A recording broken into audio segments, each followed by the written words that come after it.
when you're an entrepreneur, it's natural to be more intentional. There's a need to think about, okay, so what is it going to look like creating this business? What do we hope to accomplish from this business today? But I think the pandemic really caused people to reevaluate how they are in the world. Desire is a starting point of most intentions. And then when one decides to commit to that desire, that becomes an intention. The really great news about that is most people have done some really good things. They have done things that are positive, that people have said, wow, Adam, you're really good at that. The other thing that typically doesn't happen is we don't reflect on that. We don't take time. Probably it'd be more valuable, as you're talking about New Year's resolutions, to really spend New Year's reflecting on all those things that we've done well. Have you ever got to a point in your life and wondered, what should I do now? Ladies and gentlemen, welcome back to the Unbounded Growth podcast, and thank you for joining us for our third episode of this season. Don't judge a book by its cover. You've probably heard that before. And in today's episode, we are going to talk about a book that you should not judge by its cover. My name is Marc-Alain and I'm your host. In this episode, Adam and I had the opportunity to sit down with Dr. Chorpenning and talk about his latest life-changing book, What's Next? A book that he co-authored with his son Colton, a world traveler. Dr. David is a true force of transformation and intention. His career spanned over counseling, coaching, consulting, and of course, writing. He has worked with the Federal Aviation Administration, the Colorado Bar Association Leadership Program, even the USA Rugby team, just to name a few. Dr. David has an unwavering commitment to empower you to navigate the path of your life with purpose and clarity. What's Next gives you 3 practical steps to living your best life ever. The book is already available on Amazon, and you can get a copy of it on the description in this episode. And if it's your first time here and you're watching us on YouTube, consider subscribing and turning on your notification bell so that you don't miss out on any future episode. If you are listening to us on your favorite podcasting platform, don't forget to follow our page and share with your friends as well. With that being said, ladies and gentlemen, let's dive into today's episode and discover what's next for your life. Hello, ladies and gentlemen, and welcome back to the Unbounded Growth. I am so thrilled and excited to be here for our third episode of this season. As we've been talking about our 2 previous episodes, this season we are doing something particular. We are talking about the mind. We're talking about thoughts. We're talking about all the books that we'll be talking about this season. We pretty much have to do with the mind. We have to do with your thought. We have to do with what you can do with your mind to change your life, to grow a better you. And for the first time in a very long time, Adam and I are together recording again in person. This is completely amazing to be here. It's a great opportunity to be here. How are you doing, Adam? I'm doing well, Mark. How are you doing? I am doing amazing, and I'm so glad to be here. I know y'all can already tell how erratic I am because of the type of conversation that we're going to have today. So, as I was saying in the introduction, do not judge a book by its cover. And today we are going to talk about one of those books that you should not judge by its cover. I'll be honest, being who I am and having done what I've done, when I looked at the book, I thought to myself, is this the type of book I want to read?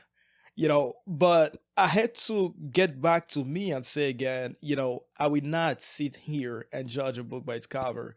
So I dove into the book and I started reading the book just to see the wealth of knowledge and information that was in the book. And we probably won't be talking about the cover of the book a lot, but at some point we talk about it and we understand. As a matter of fact, you know what? I think it will be a good surprise for you to read the book and understand why the title was chosen in the first place. And today we have an amazing opportunity to be with the author of the book. It's always for me a great pleasure to receive authors when I'm talking to them and just to dive into their mind to see the things that might have not been written in the book. And this podcast today, we offer you that opportunity to have some of the questions answered, to have some of the concerns addressed, and to also encourage you to not only listen to this podcast, but to go on your Amazon account and buy this book. Buy this book for yourself and buy this book for someone you love, because the questions that are in this book are life-changing. And I'm not just saying this because I want to prop up the book. I'm not getting paid to do this, I'll be honest. I am saying this from an honest heart, from an honest opinion. When, just to give a little background before we introduce our guest, when I read this book, I was at a point of my life where I was asking myself a lot of questions. The questions that most of us ask ourselves. When you've accomplished so many goals, you've done this and that, and then the question remains, what's next? What is it that you want to do next with your life? What is it that you want to accomplish? What is it that you want to do? At the beginning of the year, we all have this stuff that we call year resolution that I've actually turned out to be just year confessions. I confess I'll be doing this. I confess I'll be doing that. And then by the time January 10th rolls over, you've already forgotten about everything. But how can you ensure that all your goals, your dreams, and everything that you've ever thought of gets accomplished and gets done? And the answers will be in this interview and we do in this book. Ladies and gentlemen, it's a pleasure and an honor for us to introduce to you Dr. David Chorpenning. How are you doing, Dr. David? I'm doing great. That was a very nice introduction. And I Thank think you. we just lost you. There we go. I think we're back. How are you doing? Okay. I'm doing good. Thank you for... Go ahead. No, just thanks for that great introduction. No, thank you so much for, first of all, for sending us a free copy of the book. I think I really do appreciate it, and I still want to buy my own copy. Free stuff are great, but for me, sometimes I believe that there is more value in something that you pay for. We tend, I don't know if it's just human nature, but we tend to put more value on things that we pay for. But I'm not buying a copy for myself because that would be redundant. I'm buying a copy for someone that I love, and which we encourage. Oh, that would be great. Yeah, we definitely encourage people to do it and keeping it. I know this week, the episode is being released. It will be Father's Day, our Father's Week, our Father's Day week. So that's also a gift you can get to your dad. All right, Mr. David, can you just give us a little bit background? Of course, I'm calling you doctor because you have a PhD, and I love to respect people with PhDs. Soon I'll be calling Adam doctor, and I told him when he gets married to tell his wife and his son to be calling him Dr. Husband and Dr. Daddy. I hope your kids call you like that. Dr. David. Well, sometimes I use it. My wife says, just trust me, I'm a doctor. So you can use that little line once in a while and get away with things. So Yeah, that's the best part. pocket that away. I love that. Yeah. I love that. But for this interview, you can just call me David. I appreciate that you acknowledge that. But I can just be David. Sounds today. good. Sounds good, Doctor. Yeah. Sounds good, David. It'll take me a while. It'll take me a while to get used to it. It will. You can get a few in there, but David's fine. Thank you. All right. So tell us a little bit about yourself. I know we already gave an introduction about you, but we want to hear a little some more about you. Like, who are you? What do you do? And we dive into your work and some of what you've written in this book that our listeners are so eager to hear. Yeah, I think what makes maybe a little unique is that I have been living a life of intention pretty early. And so for me, writing this book and the two previous books was pretty easy to do. And it was a real pleasure to bring forth my actual life experiences and then dig into the science that supports that. I'm always interested in hearing the science that supports how we use our minds to improve our lives. So I've been using this idea of intention very early in my life. I've been an entrepreneur most of my life. I think I started being an entrepreneur when I was 16. And I created a landscaping company. And during the summer, me and a friend hired all of our other friends to do landscaping projects. So, I've been an entrepreneur, I've built houses. And I think when you're an entrepreneur, it's natural to be more intentional. There's a need to think about, okay, so what is it going to look like creating this business? What do we hope to accomplish from this business? So being entrepreneurial has definitely supported and encouraged me to be more intentional. So I have the book that I wrote, the one Everyday Visionary, the byline is a practical guide to the life you desire. And I think that's another real important part that I bring as a researcher, writer, and an author, is that I have really used these things. These are not just things that I was interested in and have written about. I've been using them now for almost 50 years.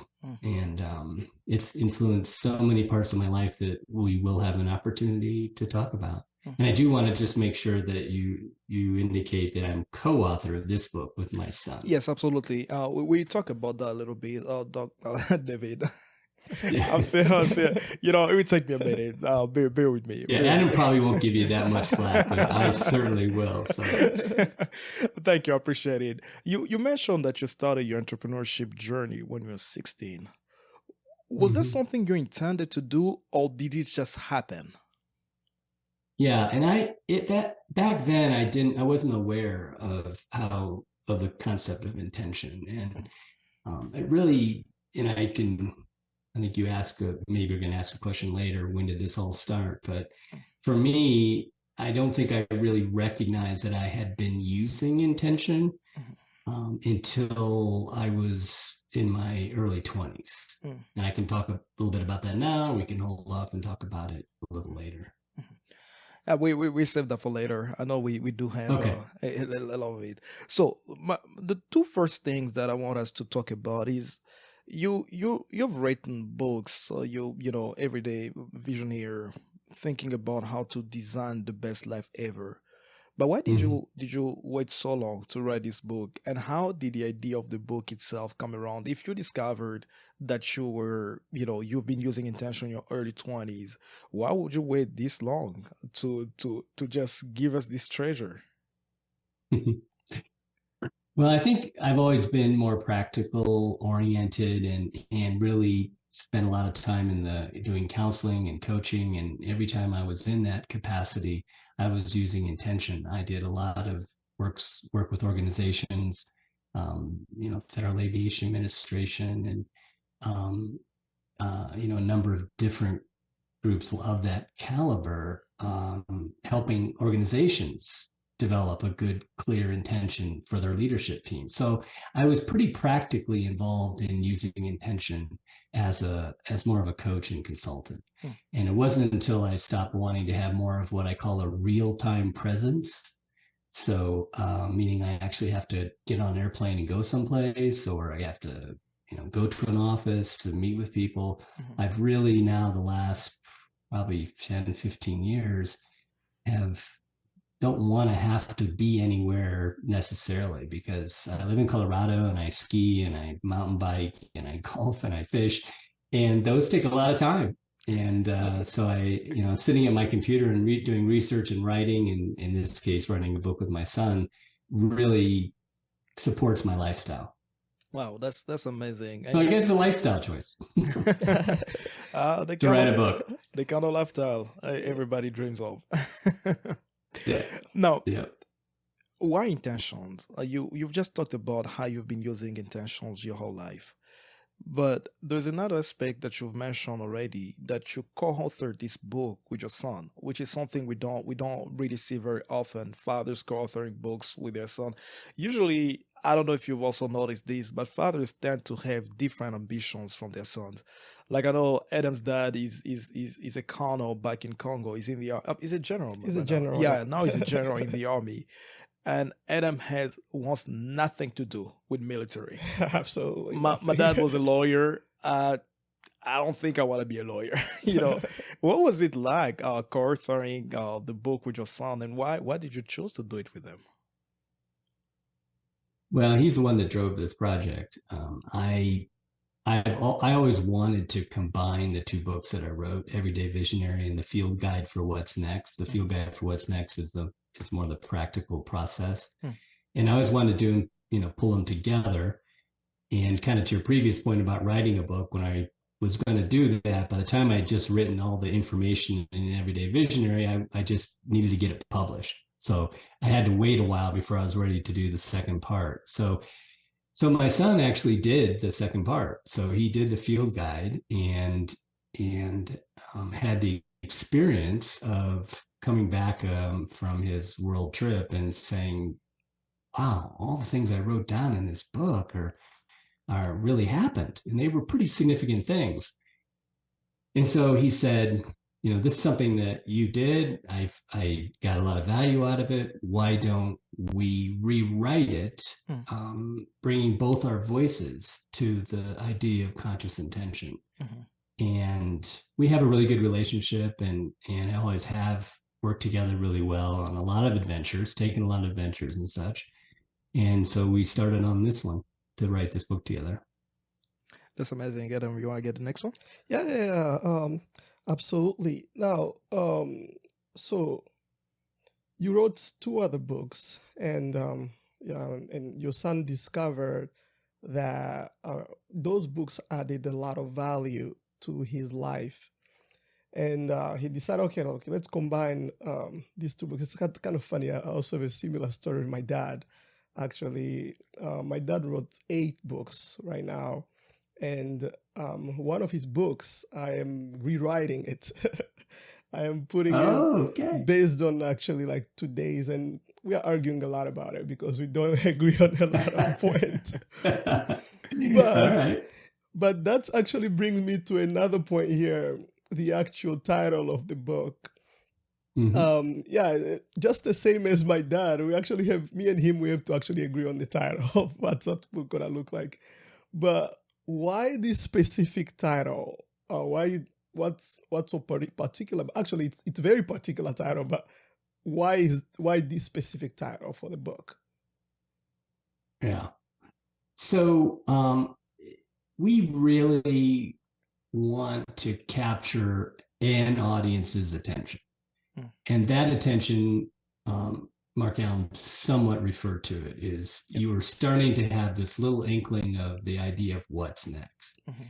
And for people that are having those inklings, and I think a lot of people had those coming out of the pandemic and everything that the political polarity that we're dealing with today. But I think the pandemic really caused people to reevaluate how they are in the world. And so my son, and it's kind of his thing. He's the one that said, "Dad, this is the title we need to go with. It's going to turn some people off, but we're not going to appeal to everybody." I mean, for example, my best friend has already told me that, he just can't stand that. He can't live with it. And I said, well, then I guess you're not going to read the book. So I have to take that as part of the process. But we really wanted to say something that caught someone's attention, and we hope they read the next part of the byline, which is the no BS guide to getting what you really want.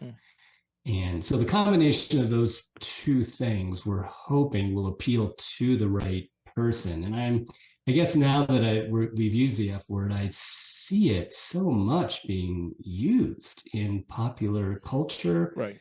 And I think I had mentioned to you, Mark, earlier that to some degree I was a little reaction, and then I thought back and I mentioned to Lexi, saying, I think it's the last page of the book, I talk about my own personal therapy, and if my therapist had not used the F word the way he did, I might not have had the level of in-depth therapy that I had, because when he would use the F word in our therapy session, he caught my attention.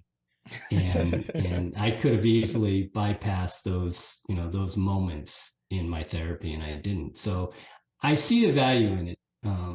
As I said, it's not going to appeal to everybody. And I'm really appreciative that you guys, because I know you have more of a Christian background, that you were okay with looking past that and trying to find and found the value of what we have inside this book. Absolutely. And I think the surprise that we reserve to our listeners is, if you want to know why David used that word, check the last page of the book. Don't just open the book and read the last page. We still want you to read the whole book and still understand and get everything that you can get out of it. So David, the next one that I have throughout the whole book, from the introduction all the way to the conclusion, there's this one word you repeatedly use, and you've probably used it already 10 times since we started recording: intentions. In kind of simple terms, how do you define intentions? What are intentions? Yeah. And I think this probably the simplest, I'm going to try to do it as simple as possible, which is desire is the starting point of most intentions. And then when one decides to commit to that desire, that becomes an intention. So for example, if I said I had a desire, here's an example of a desire that would lead to an intention. The desire would be, I'd like to live in a warmer place and have a different job. That's a desire. But then if I go to make an intention, you might say, by the end of the year, I will live in a place where it's more than 60 degrees every day, and I will have a job in elder care that supports my financial lifestyle. So that's the difference between, or that's the path, I guess, from desire to intention. And then you add to it goals, benchmarks, and actions to really fulfill that commitment. That's and very... then Go ahead. Does that help? No, yeah. Well, I want you to keep going. Yeah, well, I could talk about two issues around that I think hold people back from converting desire into intention. Yeah. And I'd be curious then what you guys have to say about that. You know, that before you go there, just a thought that I want us to hold. Okay. From the definition you've given, and from the conversation, and from what you've written in the book, the book at least sounded like we all live the life we intend to live, whether we are conscious of it or unconscious of it. Now, I'm a little bit puzzled to the question of knowing, I don't think there's anybody that desires to live a poor life. What I mean by that is poor health habits, poor financial habits, or poor in any sense of the world that can be there. However, people sometimes find themselves living a life that they, quote unquote, do not want to live. So talking about our desires that lead to intentions, now I'd like to hear your thought, and then we come back to this. Okay, so I think what you're asking is that if somebody's not having a good life, maybe they're responsible for that? Yes, in some way. Is that I mean, let me try to rephrase this. Okay. So the life that we live, are we responsible for it? Or are we or the circumstances around us shape what we become? So there is a combination of both. So certainly we are living from causes and conditions. And those causes and conditions definitely impact our lives. So there's no question about that. If you were born into, poverty or bad health, those are conditions that you certainly start with. And it's not, quote, your fault or whatever that happened. The only thing that I have been able to tell from my research and personal experience is I can, though, have some influence on how the trajectory of my life is. And I have found that when I do make a conscious intention about how I would like things to be, I have found that I am more open to opportunities. I'm more aware of things that help me move in that direction. And I've had a pretty privileged life, so I haven't had to deal with those more hard facts of growing up in war area or or those things. But from my experience, Yes. the challenges that I have had, Mm-hmm. I have been able to then have a conscious intention how I would like them to be different, and it's been my experience, at least. And as I said, there's research that supports this, that once I engage my conscious intention to have it be different, I have made gains in those areas. Now, to what you were saying before, how do desire translate into intentions? Well, I think you have to make a conscious intention. And I think it's really easy to just keep saying to yourself, myself, oh, someday I would like for me to be in better shape. Someday I would like to take that trip to the Caribbean. Someday I would like to find a significant other. It's easy to do that. I do that, I think about things and think I desire those things. But the key point, the key moment that changes that is when I make a commitment to saying, okay, that is what I want to have happen next. And that's where it really gets into me, what I was going to fill out, which is, I think a big reason that people hesitate from making that commitment to an intention is kind of two things. One is this what I really want? And secondly, what if I don't get what I want? And then there's a feeling of failure or fear of failure. So that's the part where Colton and I, my son and I, have really created the step one of our process, which is helping people connect to who they are, how they've been successful, what they love, so that when they do create an intention, they already have the confidence to know that likely is what I really want to have happen. And go ahead. Yeah, I guess I just want to ask this, because we talk about conscious intention, and basically from what you just said, and from basically my background, what I gather is that's actually what I would define as intention. Now I'm gonna go on the other side of the spectrum of unconscious intention. Can you elaborate about unconscious intention and give a couple of examples what that would look like? Yeah, and one of the things that I talk about is when you make an intention, you try to make it as positive as you can. So if you don't make an intention positive, and maybe say I don't want to have pain anymore in my leg. So now you're talking about having pain, you're unconsciously talking about pain, versus really embracing what it is that you want. I want my leg to function in a healthy manner, be flexible, be strong, be stable. So you're just something simple like thinking that you're just trying not to have pain doesn't really give your brain all the information it needs to help you find the resources you need to get to where you really want to be, which is getting that leg to be healthy, strong, stable, all of that. That's very interesting. David, would you there's a story that I read in the book that I thought was very interesting. In the introduction of the book, you talk about a time that you have a fight with your dad and he kicks you out of the house. At that particular moment, which to me, I will equate to COVID-19, where all of a sudden people find themselves in their houses with a spouse that they've been living with for the last 15 years and realizing that I probably do not know the person that I'm living with.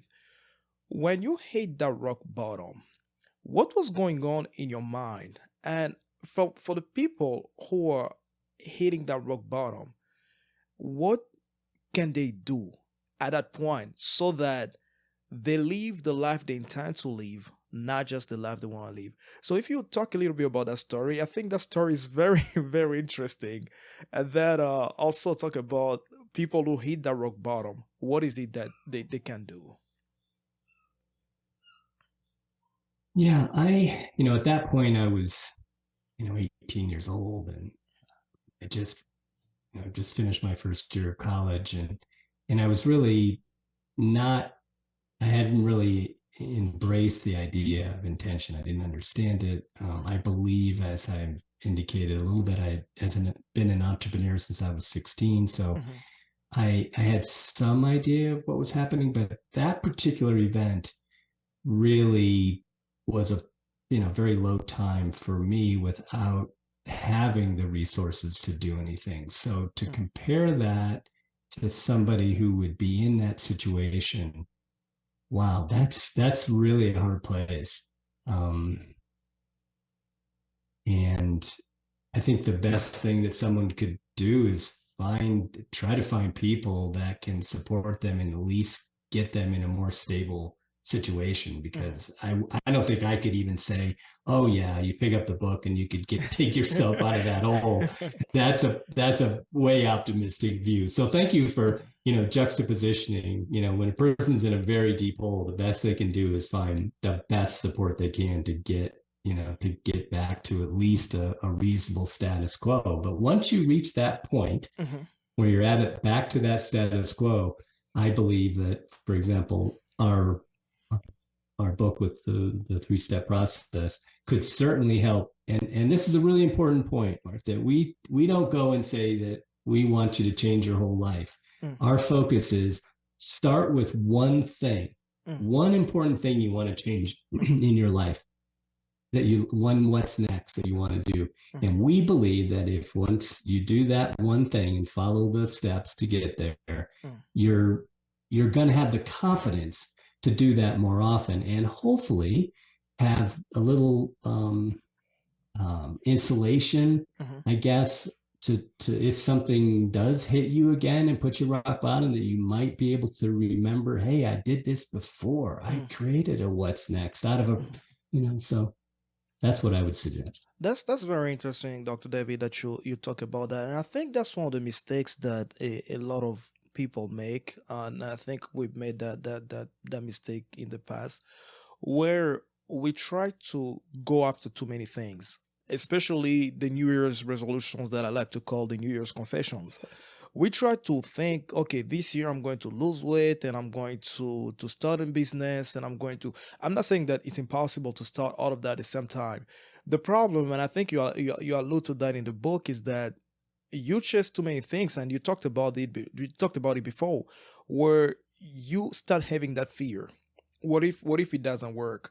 And I feel like when we have too many resolutions as well, there's that domino effect, right? It's like, oh, you say that you're going to hit the gym every single day, and then you don't go on Wednesday, and then you don't go on Thursday, and before you know it, it's a week is over. And because you feel like, oh, I've failed to go to the gym every single day, now I can't start my business that I wanted to start because I feel like I failed at that too, and now I can't get my spouse because I feel like I failed at that too, and it kind of create that domino effect. So I really appreciate that you really mentioned that point where having a network of people that can help you get at least to a stable place, because. And I think it's in the pyramid of needs, where it says that the basic needs of security, of just safety, feeling that the safety first, and of course being a PhD in psychology, you probably know this a lot more than I do. And so you mentioned about knowing what you really want as being the first step of creating your intentions. And as I was going through the book, you actually have a lot of questions on really understanding what you really want. Why is that important? Well, and you've already alluded to this, we are very much a product of causes and conditions. And we have built our lives at one day at a time. And we are more likely than not to do the same general thing that we did in years before. We are creatures of habit. We're just more likely to have that happen. But the really great news about that that is most people have done some really good things in their lives. By the time they're 20, 30, whatever years old, they have done things that are positive, that people have said, wow, Adam, you're really good at that. Whatever it might have been. And the other thing that typically doesn't happen is we don't reflect on that. We don't take time. Probably it'd be more valuable, as you're talking about New Year's resolutions, to really spend New Year's reflecting on all those things that we've done well, we've enjoyed, the things that we love, the things that people told us that we did well at. So that's the grounding. With that information, then, once I get confident with, someone says to me, David, you do a really good job of supporting your children. You talk to them, you listen to them. And, I may have just come away from having a bad conversation with one of my children. But the fact that someone reminds me of that, then I go, oh, well, maybe that one didn't go so well. But generally speaking, I think people recognize, and I think about it, yeah, we have a lot of good conversations and not very many bad ones. So that being grounded in that, I think makes it a lot easier then to have the confidence to say, well, if I've been successful and this new thing requires those skills, then I have a likelihood of being successful. And then I have that next little push to say, okay, I can give this a try. Well, I was about to say, man, when you say that, it just, and I think I want to repeat that New Year's reflection instead of just having New Year resolutions. I think that's very, very crucial because, as you said, if we can't even reflect and can't even remember what we are good at, then we start chasing things out of suspicion. It's like, oh, I think I may be good at this. I think I can achieve this. But when you get to the rock bottom of knowing, okay, this is what I'm good at, this is what I can do, and this is what I'm going to do, we give a lot of clarity. And personally, when I was going through the exercises, getting down to the bottom of what, because it's a weird space when you really feel dissatisfied with your life. It's like, oh, everybody looks at the outside and be like, oh man, David has the life everybody wants to live.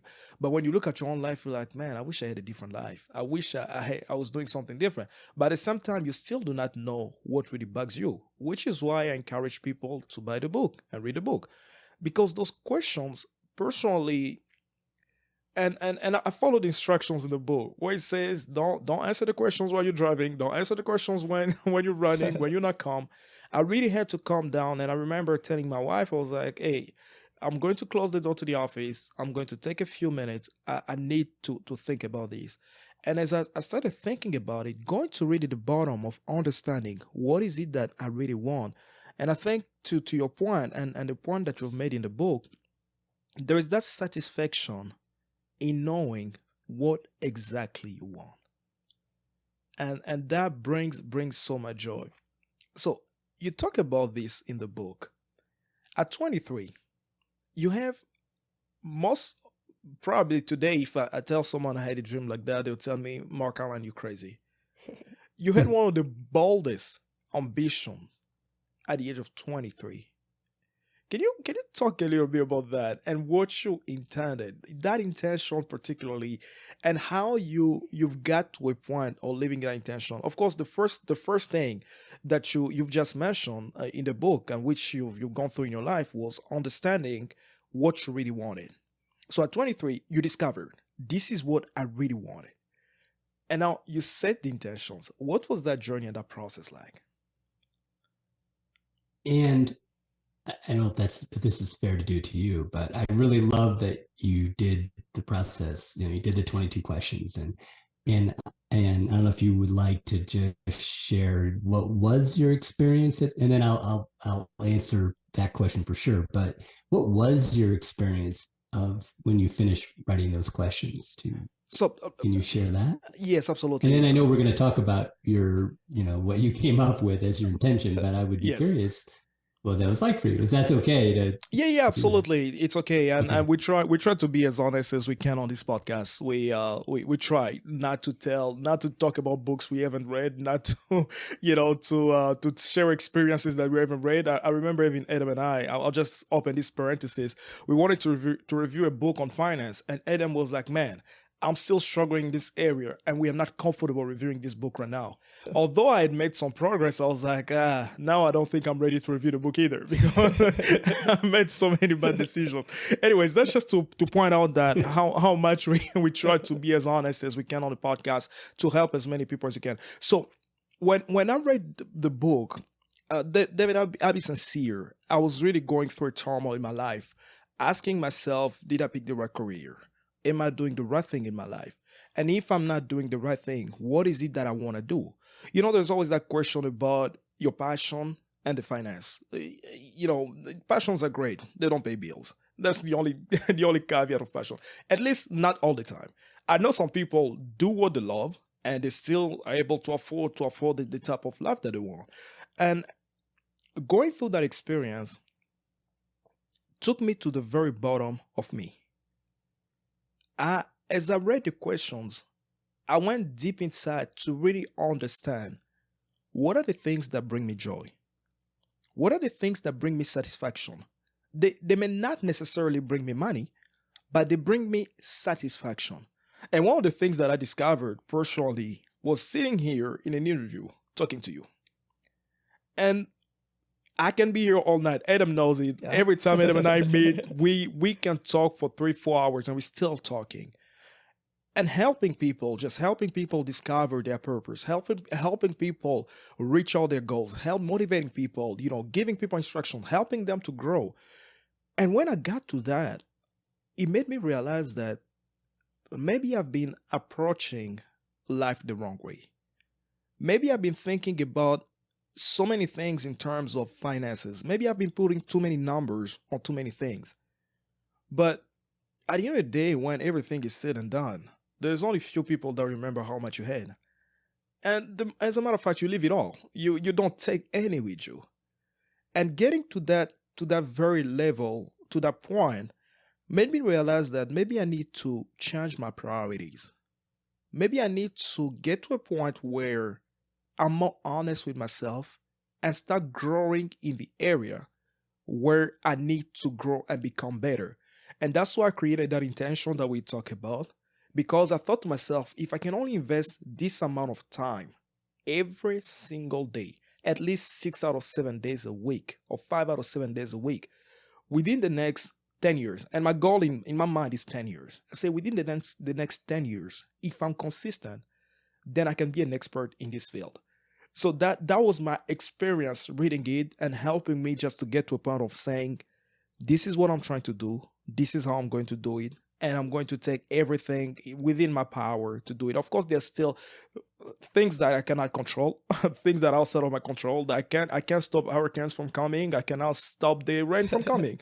But at least everything that's under my control, I am going to do as much as I can to do what I can. That's what my experience was like. That's beautiful.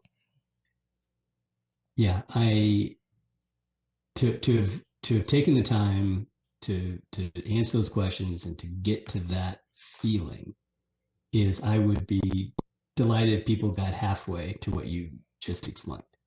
So congratulations. Thank you. All right, the questions was back at you now. Okay. All right. So my journey was a little unique in the sense that in my 20s, I got into selling real estate.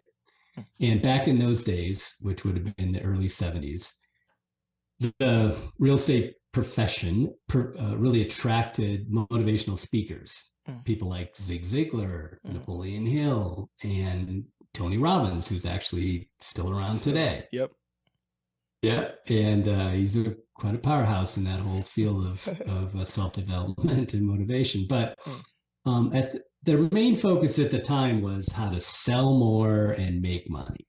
So, I wasn't that big into that part of it, but there was something about it that I really took away, which is if you decide strong enough you want something to happen, you can have some influence over that.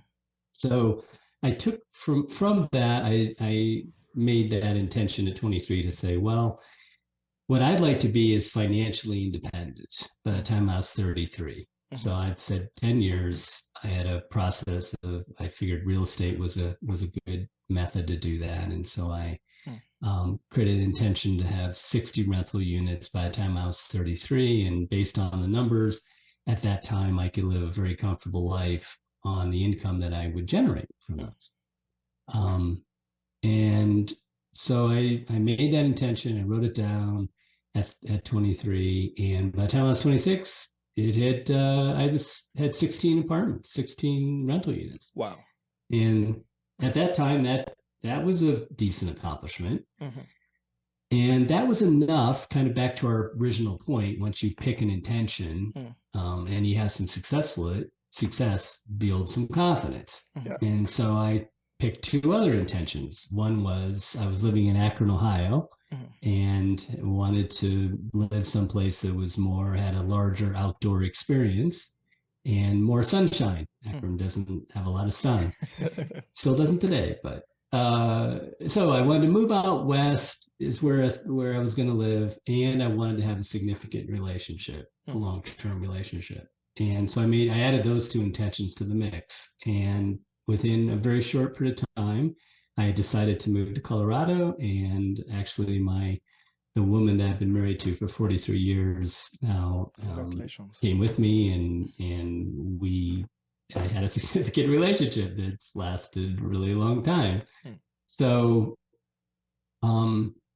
that was, the initial journey. And those are my three kind of big rocks in my life, big intentions that got me really started on this path to say, I think this is a good thing, and have been working it pretty hard, since then. Amazing. That's a really amazing story, actually. Setting a goal and actually being able to accomplish it. I think it's Jim Rohn who is actually saying that the reason why we should be accomplishing our goals is for what it makes us to get them done. Basically, the process of accomplishing that goal and the person you become on the other side of accomplishing the goal, which is very good. And a lot of the goal accomplishment, or even if I can just backtrack a little bit to where you are getting out of this basically rock bottom, and you are building yourself up, and talking about the motivational speakers during the early 70s. It's actually funny, when I read John C. Maxwell's 15 Invaluable Laws of Growth, he started actually also talking about the 70s, how somebody in the 70s introduced him and sold him like a package. And it's actually funny. I really like to sit down and hear more about the 70s. But I'm going to go straight to asking now the question that I have. For you to come out of that bottom is you have to think highly of yourself. You have to think that you can accomplish more than the obvious, and you can go at a higher level. And for you to actually be able to do that, you got to have some level of positive attitude for you to get there. Now, I want to ask the question with, how do you keep a positive outlook toward life? And like when you are faced with circumstances, and I'm going to change the word circumstances, I'm going to call it situation, because a few philosophers that I've read before, they define a situation as a place where you are thrown in and you have no control, basically like the color of your skin, or where you were born, the family that you were born in. You don't choose those stuff.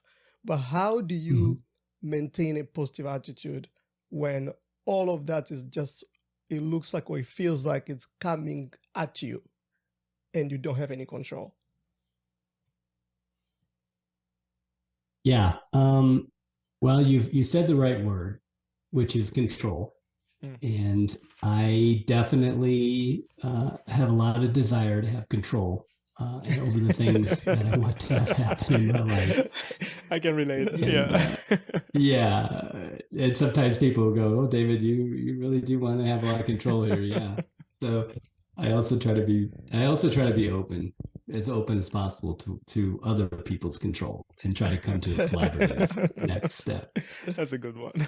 but so you really nailed it with the control thing, and I think that's what affects my positive attitude. If I'm feeling in control, I'm going to feel positive. If I'm not feeling control, I'm probably going to be a little more grumpy and not as open to things. So I have to say, though, that not to be redundant about it, but when I am really not feeling in control, that I have enough control over something in my life, I rely on intention to help me do that. So I have a weekly intention list that I refer to every week. I look at my personal intentions, and they're all the big important things in my life that I want, that I'm trying to make happen, or working on making happen.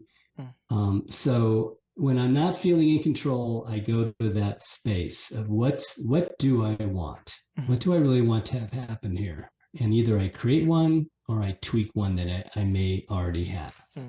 And what that, just using a little analogy of that, to me, it almost feels like I then become an artist, sitting down at a blank canvas, and I can paint a picture now of how I want to have control over this thing.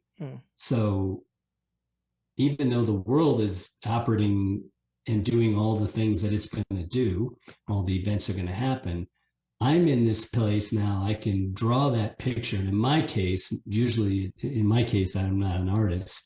So it's more words that I put on a page.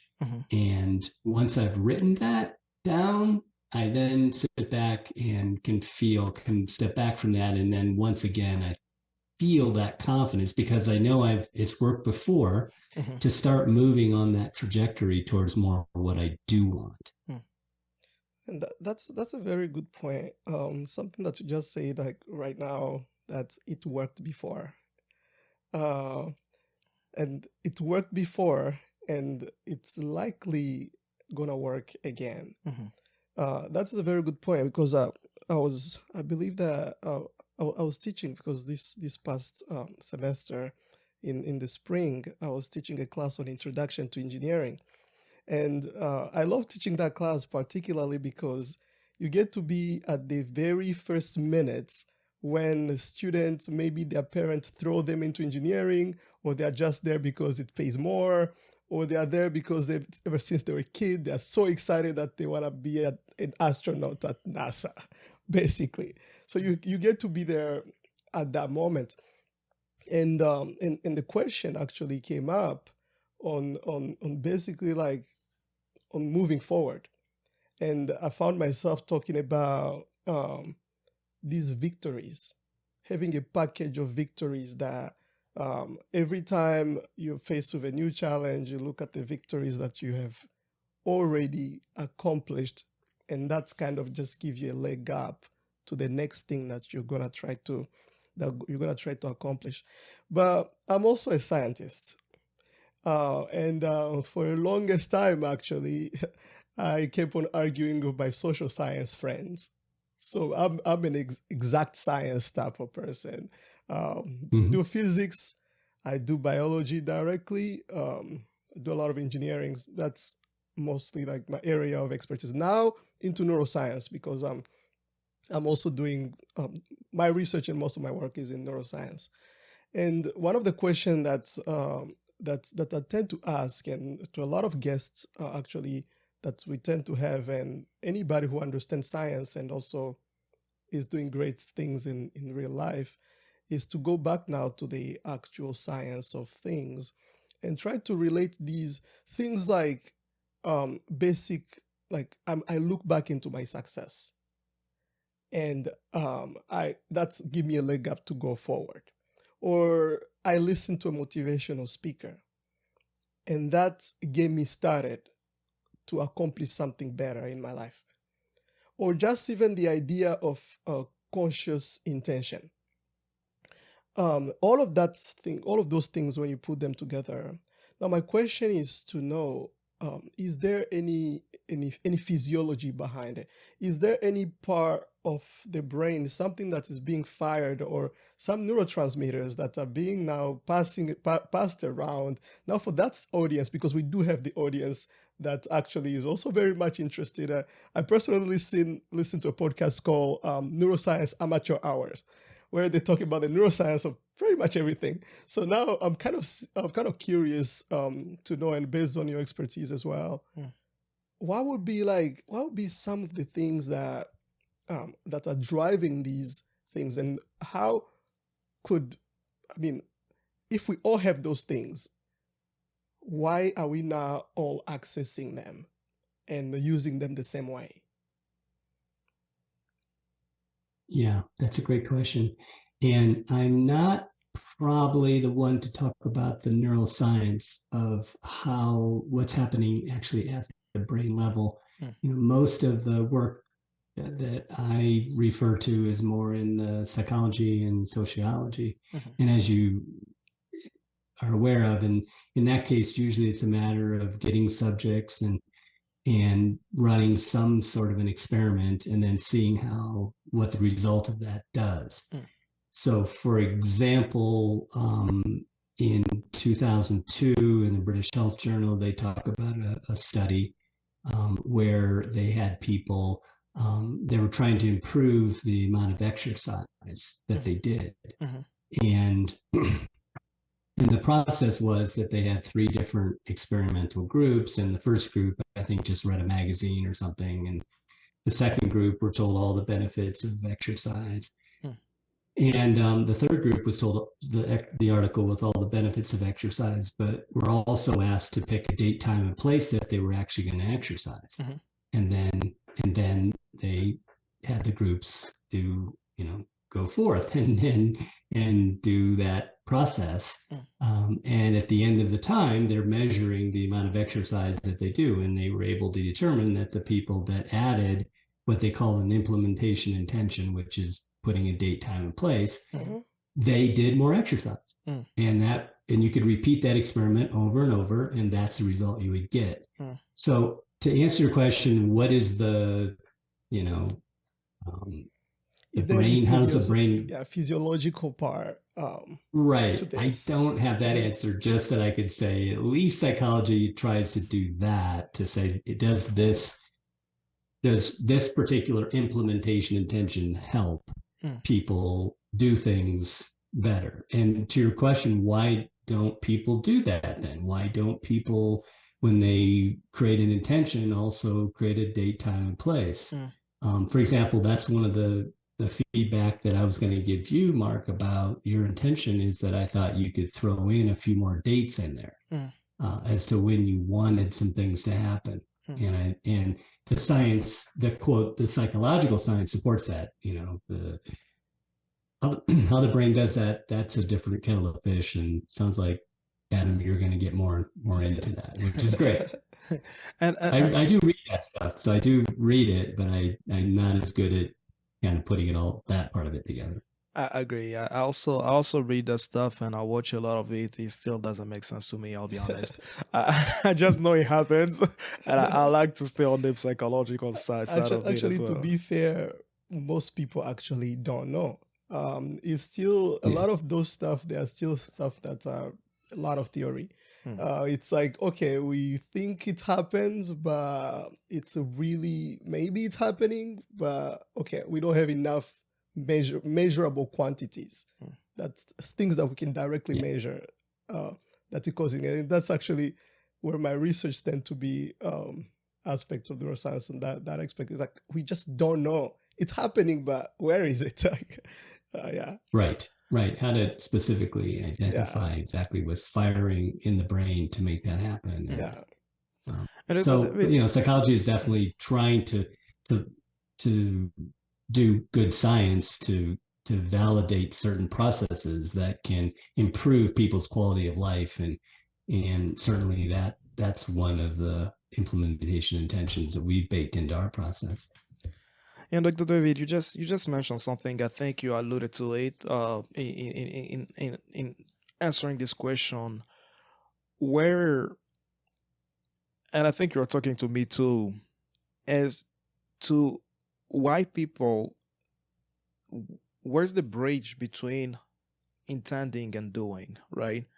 A lot of people, again, going back to the example we were talking about here, year resolutions, a lot of people have projects, they have goals, they have things like myself, as we discussed, having great intentions, but then there's always that gap between intending and actually doing. I remember I read a story. I don't know if it was Dr. John Maxwell or Zig Ziglar that was talking about that story. He said there were 3 birds on a wire, and one of them decided to leave. And he said his father would always ask them how many birds are left on the wire. And of course, eventually you say 2, but then he always said that his father tried to teach them that simply because he intended to do it doesn't mean he actually did it, right? And so in order for us to fulfill or to accomplish our intentions, you just mentioned one point, and I would like you to elaborate a little bit more on that. Why is it important to have a date and time and that specificity? Yeah, other than I think there's quite a bit of science that supports that idea that somehow our brains, the neuroscience of our brains, the neurology of our brains, is stimulated, supports us once we make those kinds of decisions that we're going to do something on a date, time, and a place. So, and it's a whole gestalt, really, of things. And I think that's why I think it's important to do all. If you're really talking about having a conscious attention about something, it's important to really do this whole process, which is number one, really feeling that you're grounded in the thing that you should be doing. Because it could be a little bit easy to just, say, oh, well, David Chorpenning, he has a good life. Maybe that's a life I should have. Or Marc-Alain has a great life. Or Adam, wow, that's what he's doing is good. But by the time you're 20, in your 20s and 30s, you should have a pretty good sense of the things that you are good at and the things that you love. Right. And it really helps to just have that confidence, that grounding in knowing that you are the person you are and you have really great qualities and the things that you're going to do are important. And that then when you make that commitment to a date, time, and place, and there's one other piece that I think is really important, and it's another little tip, another thing that I was going to suggest to you, Mark, in the intention that you created, is find people that can hold you accountable. That really helps. Your best friend, and it's tough maybe to tell them, hey, I'm committed now to my personal growth, and I'm spending 3 hours every morning on my own personal growth, telling Adam that, and then saying, Adam, could you check in with me about that?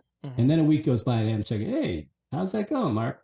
Oh yeah, I was supposed to do that, right? And Adam's, you got to find the right people. Adam doesn't jump down your throat. Right. He just says, oh gosh, Mark, you said you're gonna, is that still something you want to do? Yep, that's what I want to do. Check in with me again.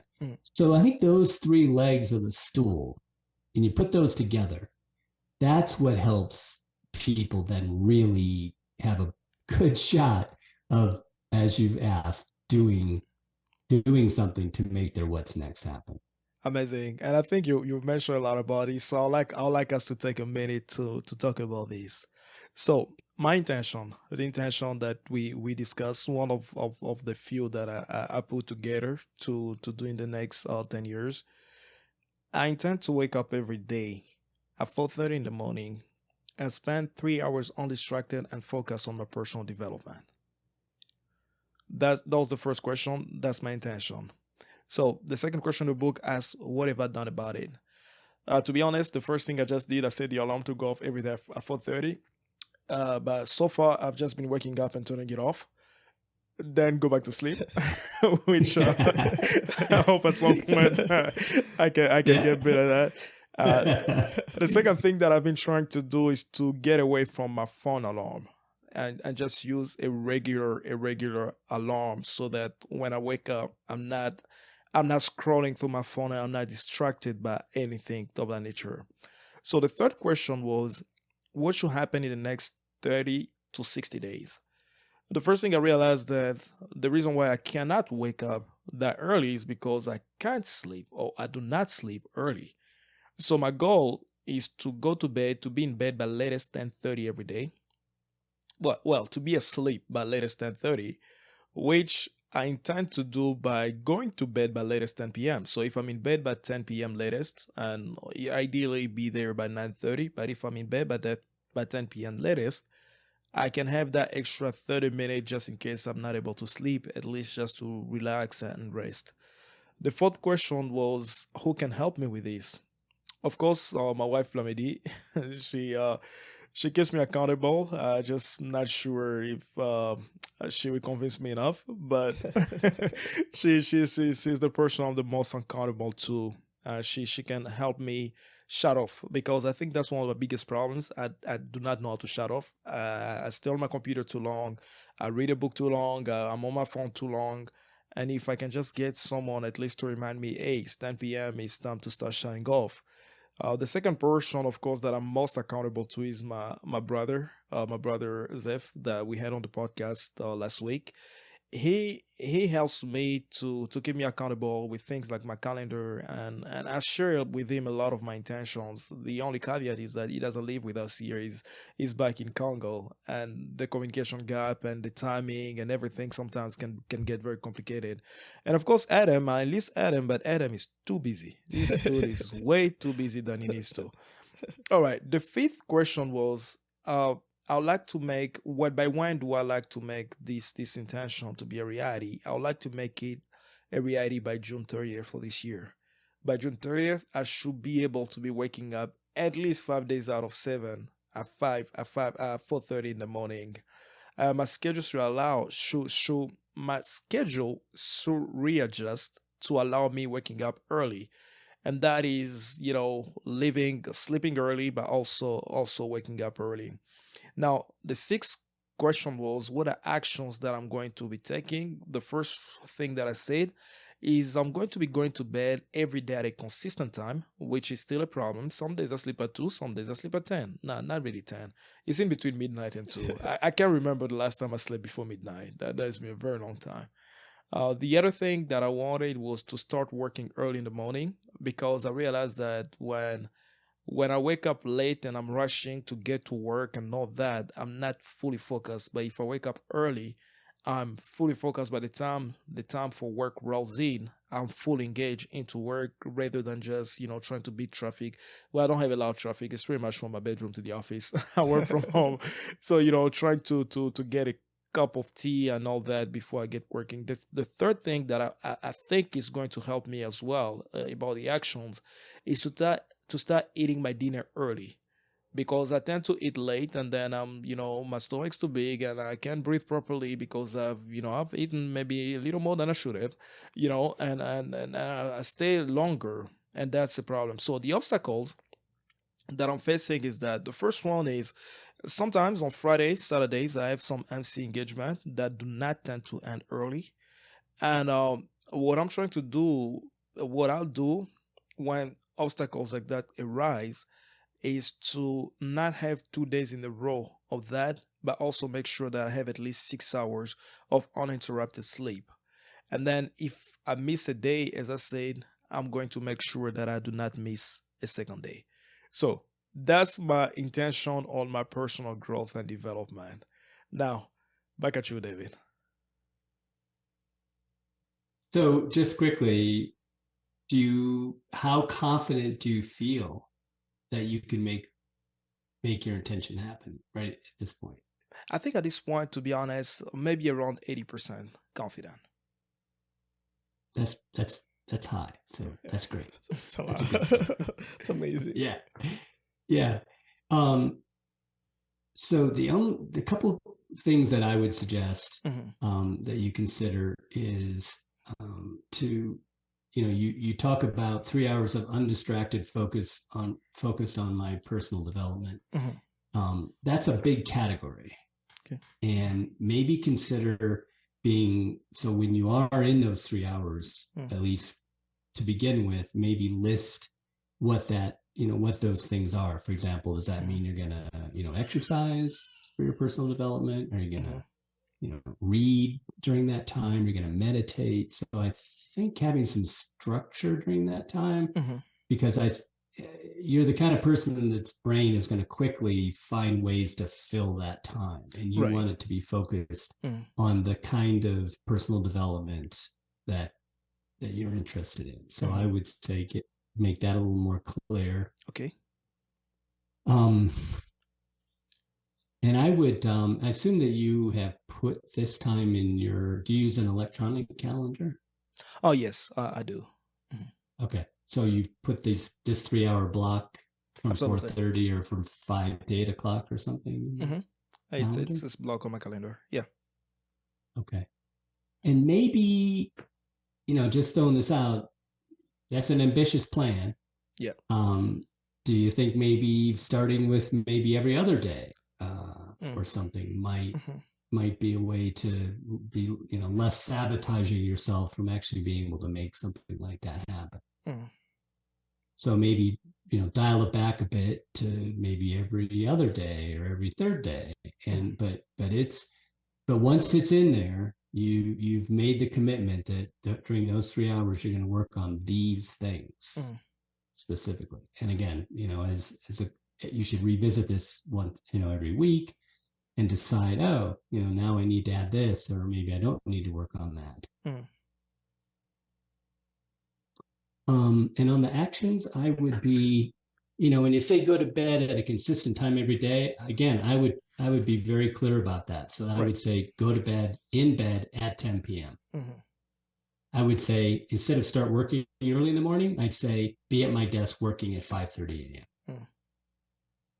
Make it easy for your brain to know what it is that you want. And then, just as we were previously talking about, I think having this, as you just shared with me and Adam, I would, maybe your wife is the right person. Maybe, I know that I share a lot of things, but with my wife, but I don't necessarily make her my accountability coach on something. Right. That can have issues in itself. So, maybe, you do say, Adam, here's one thing I need your help with, and I'm going to call you up or whatever, and we're going to talk for just 2 minutes. You're going to see if you can fit me in, and I want to share with you where I'm at on this intention. So whether it's Adam or somebody, but I think finding 2 people that you feel confident are not going to be too hard on you if you don't do what you say you're going to do, and they're supportive and kind and compassionate. That's going to go a long way to keeping you on track. And lastly, I would say, post this. I think you have it on your phone, which I think is great. But like we say in the book, we ask you to write it by hand, and tear it out and put it someplace that's in your face or in your pocket, and you pull it out and you pay attention to it. So those are just a couple of my suggestions. You did a great job. It really is. It's beautifully done. Thank you. What you're telling me, you feel 80%. But those are a few tips that for you, and that maybe if other people buy the book, they can use those, focus on those things too. Absolutely. Oh, there's so much things about this book that are actually I think that you might think, that we all are continuously using on everyday's life, and it's just probably we just don't realize it. I'm going to go back to the introduction of the book. When I was reading the book, actually, there's something that's really caught my attention. When at the very, very beginning of the book, you talk about wanting a small sports car, for example. It's an example that you put out. And the question was, what is it that you really want? That's what the question was. And there's so many aspects of things and so many small things that come in to what you really want. And the constraints, actually, it was kind of a full design there. It was one page, but it was very fully well-rounded one page, because there was everything in there. those are constraints, those financial constraints that you can be facing to getting your sport car. But then you go back, and I think Marc has already practiced and applied this. You go back, and then you find out that basically it's not the car that will satisfy you. But what will satisfy you is to take off the top on the car, drive at a super high speed, and have the wind in your hair and feel that. Now, so then I have a question with that particular aspect of doing things. The idea of satisfaction. Basically, if I can just touch a little bit on the neuroscience aspect of things, there's the dopamine channel, where basically you have a dopamine rush, and it makes you happy. It makes you like, but then when now the thing that makes you happy become a very temporary thing, then you become connected to a quick fix. Now, I want to see, in your opinion, how would you get a separation? Because these things, like I had a sports car before, and when I mean by sports car, I mean I forget about it, most of the things. Like I'm literally, I drove that car from Texas to California, and with all the beautiful views and driving through New Mexico, and it was magical. It was something that I want to keep doing. And that because it satisfied a need or something that it really triggers something in my brain that I really want to go back to that moment.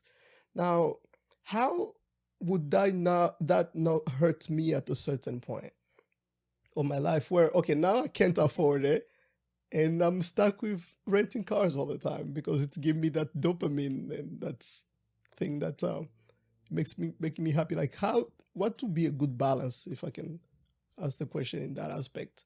Like what would be the line? Yeah, I think what you're mostly saying is when you have something that really brings you deep joy, that you really love and enjoy doing, and in this case, it's driving a sports car with the top down, and the experience of seeing, feeling the air around you, and seeing the scenery firsthand. You're not looking out the window, the skies above you. And then I think you're saying the problem with being able to do that is that you may not have the finances to afford that.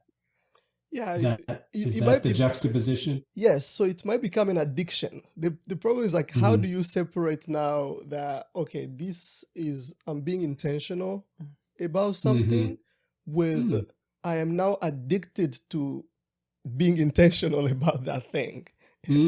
Oh, okay. I see what you're saying. Yeah.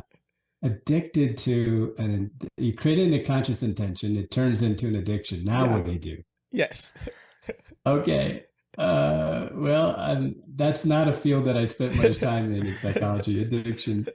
So in my case, I'd be happy as your coach to say, well, I'm really glad that you're happy, with that. Now, if you have an addiction, you need to create an intention about how to do this different.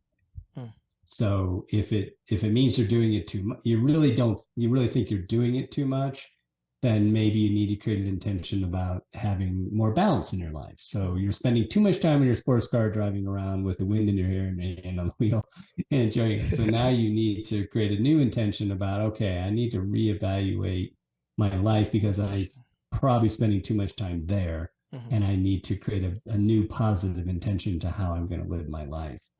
And then I think in that, other things will come. I mean, in fact, if you have a deep addiction, you may actually have to go see a psychologist or a counselor to sort out that addiction.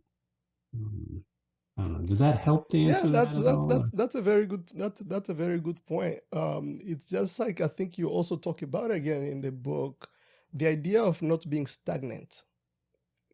of the idea of not settling for any point. And I got this from the book, and I was actually, the thing about me and definitely also about Mark is that when we read these books, we go ahead and apply them. We don't just read it and make it a passive knowledge. So I actually met this young lady today, and I ran into her, and of course the campus right now is completely empty. And I ran this young lady, I knew her, and I asked her, like, hey, how have you been? Like, the last time we talked, you had a math test you're supposed to take and so on. She's like, oh yeah, by the way, I graduated yesterday. And I'm like, oh, cool. So the question comes up, what's next? What are you going to do after this? And we spent like 45 minutes. Is like, I have that issue, actually. I think I have to be intentional about it. Just when I'm starting to pour into somebody, I'm stuck there. I stay there for an hour and a half, and I'm not caring about my time or their time. And they love the conversation, but also like their time. And so that. Then I ask her, like, hey, what are you going to do about your life? Like, what's coming next? And she doesn't know, actually. And I ended up basically bringing up these points that you use in your book, things like stagnation, where like you can't reach one level and just stay there. You can't just have a bachelor degree and just stay there. You have to be like, your time and your effort should be focused on the challenges that's going to be up ahead. I believe, like, I think the very, very first episode of our podcast, Mark and I think Mark mentioned this, it was about, okay, now that you got the job that you want, the dream job that you want, what comes next after this? And Mark suggested, is like, he told the story of a manager who used to hand out newspapers about the job, like a new job, like a higher position than what his employees had, and say, okay, do you have what it takes for you to actually get that position? And I make that question very specific for my students now. I ask them two things. Do you have the character and the skills for you to get that next level up?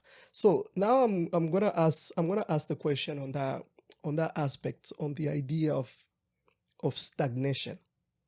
I want you to elaborate a little bit on the principle of stagnation and how that can be a danger to somebody's improvement. So I think you're saying that at some point for people, they just don't seem to have the motivation to do what's next. Exactly. So they just get to a point. Okay, I'm going to give you an example. Me and my little brother, we are two different type of people. But here's what happened. I graduated from college, got my master's, got a really good job as a process engineer in a good company. Worked there, was making good money, was pretty much enjoying my life. But I am not the type to settle. I do not actually stay on one place. As soon as I feel like my brain is not thinking anymore, I move on. So I left the job, went back to grad school. I'm getting a PhD now. And I can see the future and the advantage from there.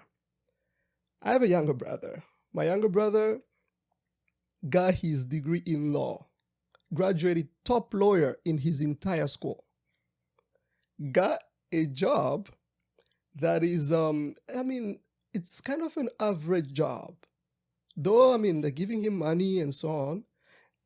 But my dad is saying that he's a slave to the person who he's working for, because my dad is very entrepreneurial. So he's like, yeah, you are being a slave and so on. So there are two types of people, right? There's one side, for me, I'm continuously trying to improve. And then there's the one that has stagnated, has just stayed there because they are earning enough. He's able to afford a little car here. He has his own apartment. And he's just having the basic things in life. Now, my question goes toward, like, how can that be a danger? And what would be your recommendation for people who just stagnate? And I think I read it in the book, when I think it's where you asked the question on will I ever really be happy? Something within those lines, or what will really make me happy? Something like that. And then you talk about stagnating, basically staying at the certain, enjoying being at one level. Yeah, I don't think everybody has necessarily a growth mindset. I think there is a lot of people that, for whatever reasons, are just not that motivated to do many things. They are very content with just living a basic life, or they have, for whatever reason, moved up in, through the organization that they're in or the business they're in. And, we have those things that are called golden handcuffs. And for a lot of people, they're hard to break free of. I guess I would just say that, I like to appeal to people that have that little inkling, have that little part of them that says, I'm not satisfied with where I'm at. And I want to do something different. And that's not a lot of people. I'm not sure it is a lot of people. A lot of people just more or less take what happens next and does the best they can with it. But there are a lot of people there is enough people that is an ongoing desire within them that if this isn't working out, I need to think of something different. And that's the people that I've always tried to focus on. I've had people that say, things are going well, I'm doing okay, but it's just not where I want to be. And I'd like to think about how could I do the next thing that I really is best suited for me and I have the best chance of actually making happen. Absolutely, Dr. David. That's very beautifully put. And for all the people out there who would like something different in their lives, who are still confused about what they really want, who are still confused about what is it that they really want for their lives, ladies and gentlemen, I cannot recommend this book enough. And I promise. And I promise, and I don't want you. It's a small book. It really is a small book. It's not a book that will take you too much time to read, but it will take you too much time to go through. I can guarantee you that for sure. If you keep up with the exercises that are in the book, if you keep up with everything that's recommended, and really take time. As a matter of fact, to some people, I'll even suggest go to a retreat.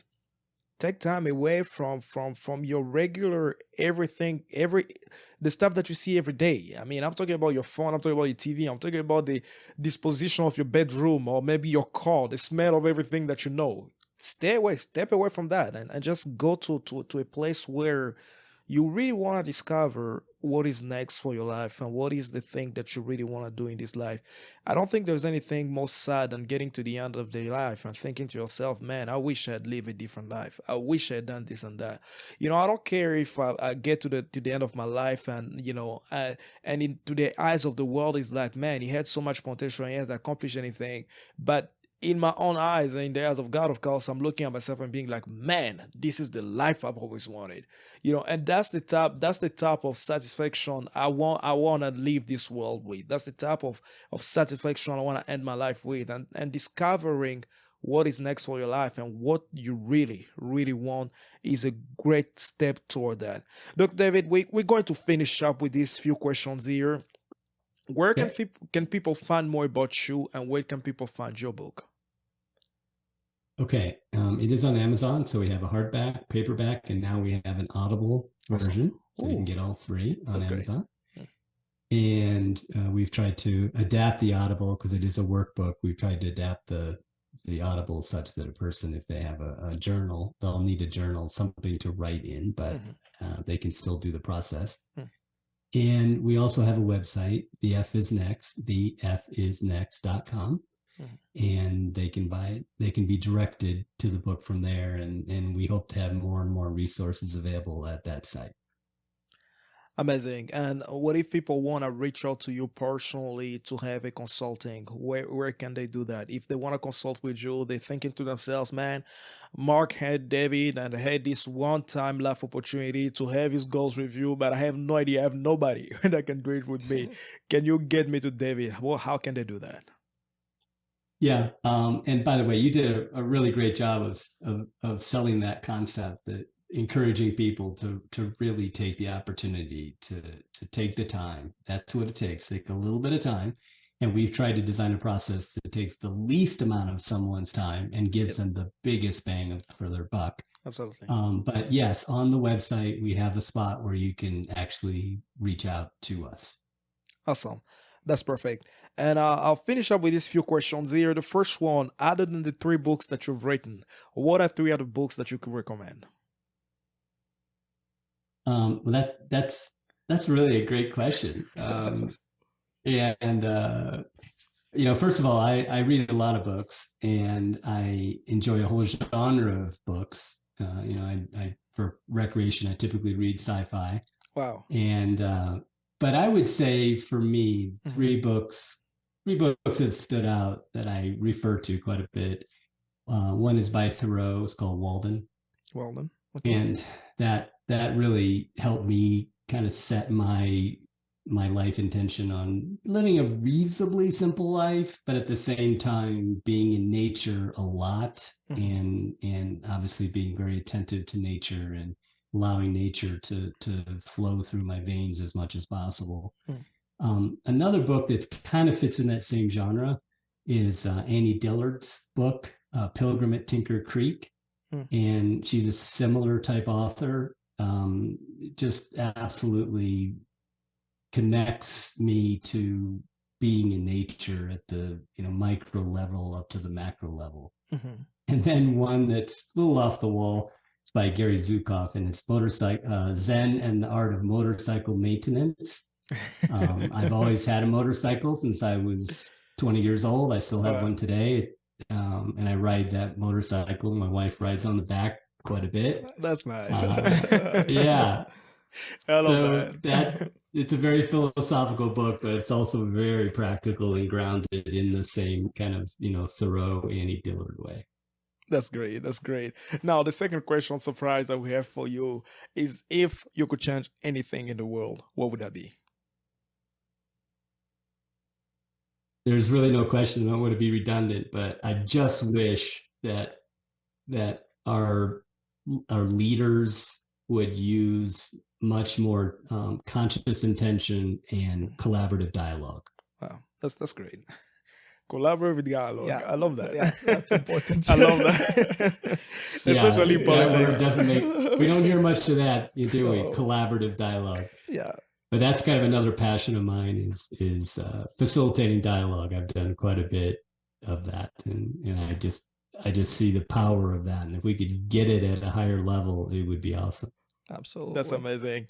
And now the last question is, if there's anything, if everything is forgotten out of you, if in the next 200 years they know there was a certain David, that lived on the world, and people cannot remember anything about you, what is the one thing you would like people to remember about you?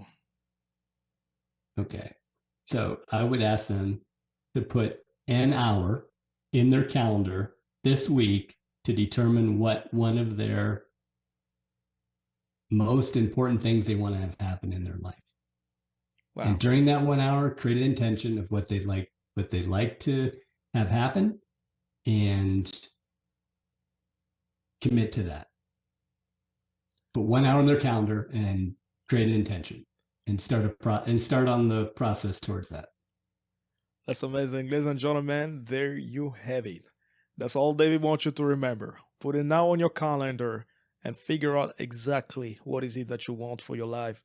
And as well, if you still do not know where to find it, you'll find a link in the description of this video. And of course, it's also on the podcast, the description of the podcast, regardless where you're listening to us to, whether it's Apple Podcasts, Google Podcasts, Stitcher, or even Amazon Music, and Spotify, of course, which is our main platform. Make sure that you check the link in the description. You'll find a direct link to Amazon where you can order the book, but we also put the link to Dr. David's website where you can contact him directly, but you can also order the book from there and be redirected to the website where you can order the book.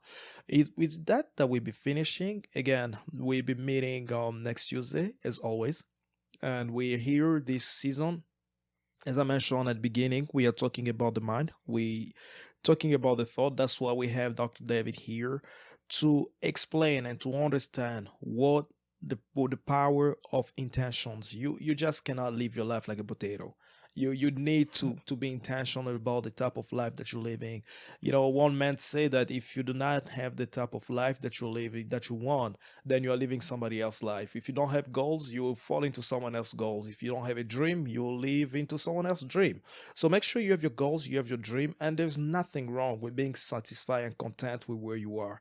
Just be intentional about it. Are you intentionally content with where you are, or are you just stagnated without any intention? It just happened in your life. So make sure that you're also intentional about everything that you do when you decide. And of course, if you want to support us financially, as we've mentioned before, all our donations, most of our donations, I think 90 to 95% of our donations go to support the lives of the kids in the Congo, mostly in education. We want to make sure that we are creating a better nation, a better world, but not only in Congo, here in the United States as well. And that's why we are having the conference that we are having in December at UTD, in collaboration with UTD, of course, to just raise the level of education in our communities, raise the level of awareness around our neighborhoods, and to make sure that everybody around learns something and we are all getting something out of it. That is it for me. Adam, anything? Oh, I'm just very grateful to have had a conversation with David and to have gone through his book, and just the part where he shared a lot of his personal life experiences in there and what he had to go through in the period of time. And I particularly enjoyed the few lyrics that he puts in the book for the few music that he grew up listening to, and how those define and shape culture in his time. It's an area also of my own interest. Just to find somebody who emphasizes a lot also on intention. I spent the entire 2022 because every year I pick a word of the year and I live by that word. And I've been really good at living by that word. Last year, I pick intentionality as the one word that I will live by. And I came from not reading so much to reading 38 books last year, because I was very intentional about my life and about my own future and about my growth. This year, I picked production. I'm insanely working. I'm working more than 10 to 15 hours a day because I want to be productive. I want to have measurable outcomes. And just coming across this book, thinking about what comes next and what can you do to find out what is next and what is in store for you is really it's a gem. And really, thank you so much, David. And it was a good pleasure. It was a great pleasure to be able to see you and to actually have this conversation. So I will strongly recommend the book. Get a copy. It's a very small book. You can go through it literally in 1 hour and a half. You can read everything in 1 hour and a half. But of course, the exercise and the practice and so on, you can pick from there. But if you're just going through the text, it's literally an hour and a half, and you can go through the text and you can really get a lot of insights from that and a lot of the concept and the knowledge, actually. That's why I like reading stuff by smart people, and somebody's smart, has a PhD in this and they're writing, it's very different, because the concept and the simplicity of the terms is really well. So it's a very well written book, and it's a masterpiece. Thank you so much, David. Thank you both. It's been a real pleasure talking to you guys. It was a real pleasure. David, do you have any other closing thought that we may have missed during the interview that you really like to get out there before we get going?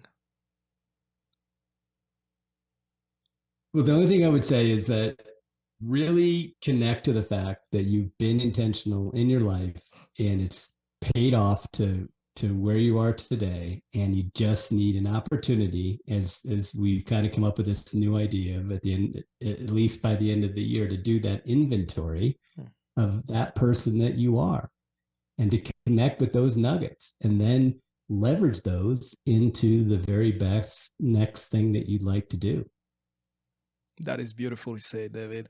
Thank you so much for having been here, ladies and gentlemen. It is that we'll be ending today. Until next Tuesday, God bless you, and you have a wonderful one. Bye-bye.